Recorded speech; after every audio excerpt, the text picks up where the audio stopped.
Hello guys, welcome to your YouTube channel Aspire reviews. జర హట్కే జర బచ్కే అనే మూవీ అయితే చూడడం జరిగింది భయ్య. ఈ మూవీ 2 hours 2 minutes రన్ టైంతో జియో సినిమాలో అయితే స్ట్రీమ్ అవుతుంది.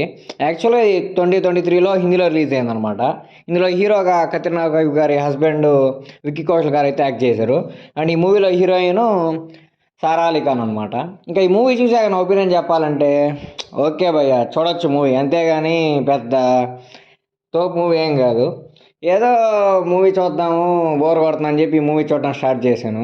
ఏదో అలా చూస్తూ ఉండిపోయాను, కానీ అంత చెప్పుకోదగ్గ సీన్స్ అంటూ ఏమీ లేవు. నాకు ఈ మూవీలో ఏమన్నా కొంచెం నవ్వు వచ్చిన సీన్స్ ఉన్నాయంటే అది ఒక 2-3 కోట్ సీన్స్ ఉన్నాయి భయ్య. ఆ కోట్ సీన్స్ ఒక కామెడీ యాక్టర్ వల్ల నవ్వు వచ్చింది అనమాట. అంతకుమించి ఈ సినిమాలో చెప్పుకోదగ్గ సీన్స్ ఏమీ లేవు.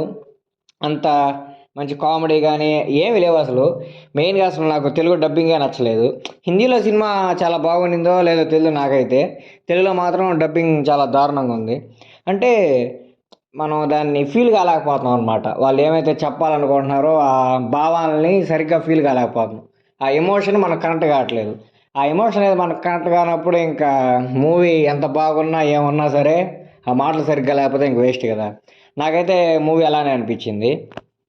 ఈ మూవీలోని ఒక సాంగ్ అప్పుడు ఇన్స్టాగ్రామ్లో చాలా ట్రెండింగ్ అయిందనమాట. తేరా వాట్స్ అనేదో ఒక పాట. ఆ పాట కూడా ఈ మూవీలోనే ఉంటుంది అనమాట. ఆ పాట కూడా ఈ మూవీలో పెద్ద పాట ఏం కాదు, కానీ ఇన్స్టాలో ఎందుకో జెయ్యని లేపారు ఆ టైంలో. నాకు ఈ మూవీ చూసే వరకు ఆ పాట ఈ మూవీలో ఉందని కూడా తెలియదు అసలు. ఇది మెయిన్గా ఈ మూవీ ప్లాట్ ఏంటంటే, ఇద్దరు భార్యాభర్తలు ఒక జాయింట్ ఫ్యామిలీలో ఉంటారనమాట.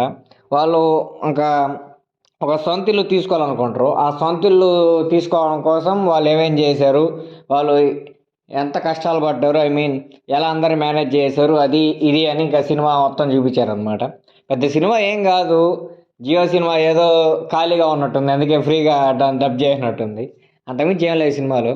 విక్కీ కౌశల్ గారి యాక్టింగు, వాళ్ళ యాక్టింగు అంటే ఆ మాటలకే మనం కరెక్ట్ కాలేకపోయినప్పుడు ఆ యాక్టింగ్ గురించి ఏం చెప్తాను చెప్పండి.